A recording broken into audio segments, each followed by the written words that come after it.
Hello and welcome to Two Peds in a Pod. This episode is the second in a series exploring advanced clinical practice. Over the next 12 months, we will be having conversations with advanced clinical practitioners throughout the UK and gaining an insight into this role. Following on from the first podcast hosted by Rhianne Smith, which looked at what it means to be an advanced practitioner, this episode is going to highlight becoming an advanced clinical practitioner, the start of your journey. I'm Liz Jemmett, and I currently work as a Paediatric ACP within an emergency department in the northwest of England. I'm pleased to introduce my guests today, Helen Hardy and Zaina O'Reilly. Helen, welcome. Hi Liz, hi Zaina. Thank you for inviting me here today. So I work as the Paediatric Advanced Clinical Practitioner in a Paediatric Intensive Care Unit, and I also help to deliver the Paediatric ACP Masters Programme at one of the universities in the northwest. Thanks, Helen. Zaina, tell us a little bit about your background. Hi Liz, hi Helen. Thanks for inviting me today. I'm currently a trainee advanced clinical practitioner on the Masters Apprenticeship pathway within an emergency department in the northwest, and I'm currently in my second year of the course. I've been qualified as a paediatric nurse for the past 9 years, and I've worked in a variety of clinical backgrounds, which include general paediatrics, neonates, the community with children requiring long-term care. More recently, I was a clinic-based nurse and a nurse practitioner within a children's walk-in centre, and feel that these roles gave me a sound knowledge base to embark on the ACP course and further my knowledge and skills within paediatrics.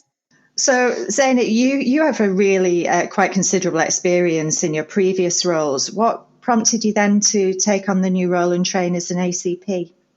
So I've worked with advanced nurse practitioners in some of my other roles, and they were all really good role models, and I always quite liked the thought of doing the course and doing the job that they do.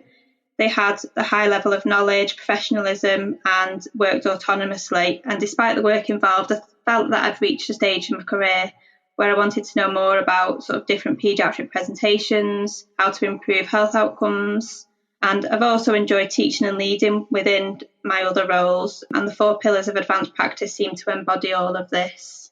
Yeah, I think that does seem to be a common theme from speaking to other ACPs about their reasons for choosing this role. Certainly for me, my desire to remain within the clinical area, demonstrating leadership, facilitating learning, like you said, and developing the care pathways was key in my decision to follow this career pathway, rather than what would maybe be a more traditional management route, for example. And Helen, your experience as an ACP within PICU, it must have been invaluable when you were developing a paediatric ACP programme. And whilst there are well-established programmes within the UK, what would you say were your main challenges or considerations when you were developing this one? Yes, so one of the main drivers, Liz, was to provide a paediatric-specific advanced clinical practitioner programme. We're very fortunate that we've got many excellent generic programmes on offer, particularly in the northwest. But we were finding that these programmes contained a limited amount of paediatric content. So maintaining the student drive and motivation through a 3-year programme is quite challenging. And I felt that a programme that focused more on paediatric practice lends relevance for that student and maintains that interest throughout. Certainly challenges this year, of course, have been related to online provision for much of the content delivery. However, this has allowed students from further afield to access our programme. And currently I've got students from Wales, from down south, all over the country really, to access our programme at the moment. So certainly the online delivery is lending itself well to that situation. Some of the particular challenges that we see are in ensuring that our students enjoy supernumerary status for the entirety of the programme. I'm quite keen that this is applied across the cohort and that all students are offered the same working conditions and arrangements, in order to make sure that they're given absolute support towards completion of the programme and to maximise learning opportunities in the clinical areas. I think students who are maintaining their old role, i.e., they're working as a staff nurse or a sister for some days of the week, will probably find this balance quite challenging. And certainly, I think that the trainee ACP role should be distinct from that of other colleagues in the department. Yeah, no, absolutely. I think the point you make about the supernumerary status is really important, Helen. And as you say, the flexibility to access those learning opportunities is a key part in the training. And the distinction in the trainee role means that they aren't being pulled in many different directions and can really truly focus at the job in hand, as it were. And Your programme, obviously, the cohorts within the programme have people with a wide variety of experience from a variety of backgrounds as well, who they've decided to train as ACPs. What would be your particular experience of this? And is there anything that you would advise others in a similar position? Yes, indeed. So we currently have students from across many settings, really. So from acute hospital settings, so paediatric intensive care, general, paediatrics, ED, through community settings, palliative and hospice care settings. I've got some from anaesthetics, and I've also got some with a physiotherapy background too. And I found that having students from a wide number of clinical backgrounds and from different professions adds to the richness of learning in the classroom. So each of the students will face different challenges in terms of the ACP role, depending on their background profession. But collectively, these challenges can usually be overcome with the support of the whole group and also with the support of colleagues perhaps who've trained from similar backgrounds previously. There's certainly a drive to attract colleagues from non-nursing professions into ACP practice, and certainly our recent change in title to Advanced Clinical Practitioner supports non-nurses into the role. Where I think some of these challenges arise, for example, different prescribing rights between different professional groups working in the same role, I think collectively working as a team can ensure that these obstacles can be managed appropriately in the clinical area. Management support is clearly important to assist with these matters as well, and I've found that actually that's been quite a useful way of managing these challenges. I think the challenges themselves, Liz, just represent a small part of the ACP role when coming from a non-nursing background, but I would encourage colleagues from any profession to consider the ACP role as a possible career option going forward. Yeah, absolutely. I'm with you there, Helen. I think certainly having colleagues with differing experiences was something I found very beneficial when training, that the different experiences that everybody brings to the course. Although it has been a few years since Helen and I trained as ACPs, I'm sure we can both remember the challenges we face. Zaina, you're living it at the moment. What would you say have been your main challenges so far? So initially it was time management, and sometimes when we've got a lot of work on, it still is. When I applied for the course initially, I was working in a walk-in centre. There was a short time frame between applying for the course and actually starting the course. So I had to do it in my own time in the early weeks as I was still at the walk-in centre while working my notice. So I was working 3 days a week. I was going to uni 2 days a week. And I'd also moved house a week before starting university as well. So initially it was very stressful, very busy. But once I started work in the ED department, I was supernumerary. So I worked 15 hours clinically in the workplace, and I had 15 hours protected study time. And I also had another 7.5 hours non-clinical time, so I could go to other clinical settings. I could participate in our monthly AP group meetings. I think that supernumerary is definitely important. There's a lot of information coming your way, and it allows you to take on the role and responsibility with the appropriate support. There are some presentations that I'm quite confident in from working in the walk-in centre and doing that nurse practitioner role already, and already doing sort of clinical examination side of things.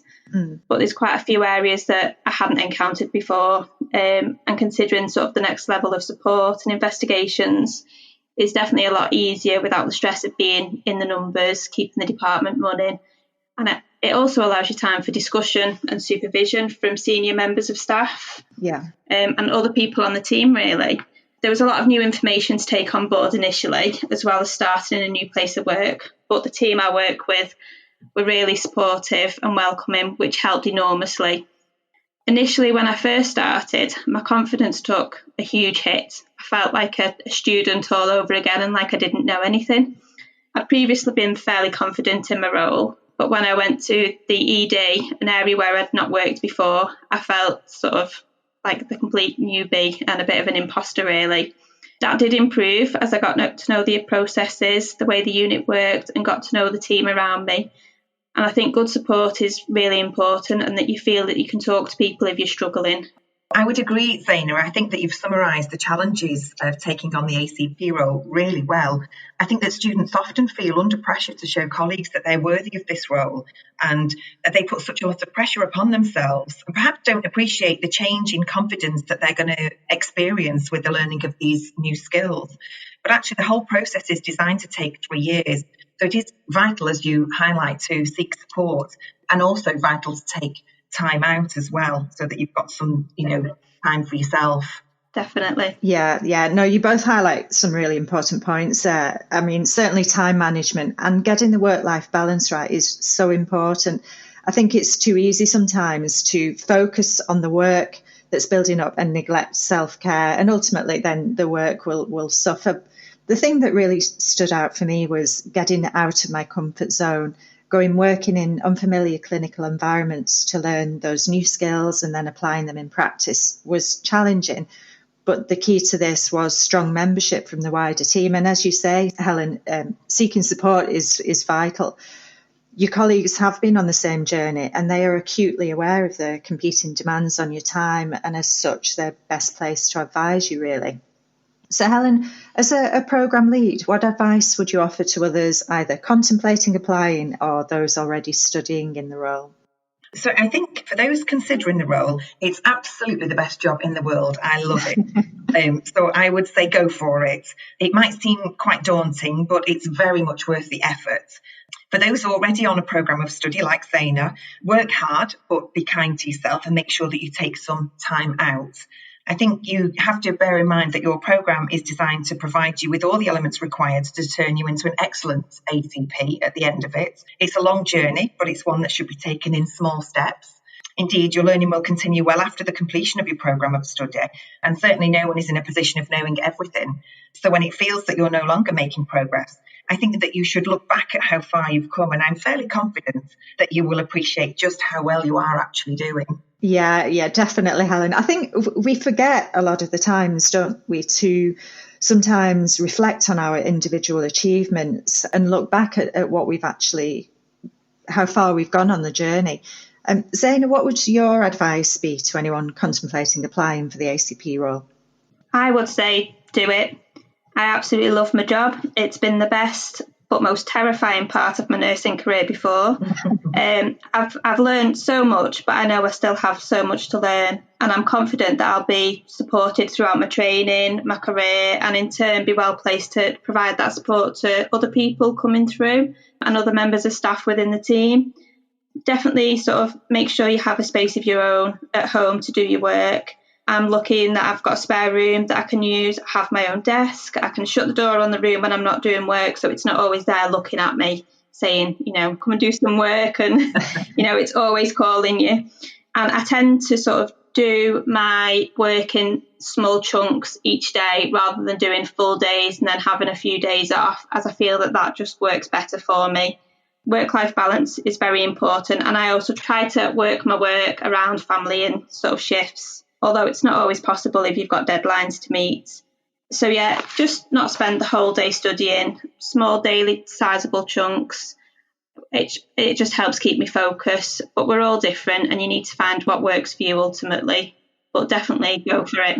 Yeah, I think you're absolutely right there, Zaina. Having that dedicated space makes life so much easier, and breaking the work down is really good advice. At the beginning, it can seem like a mountain if you don't do this.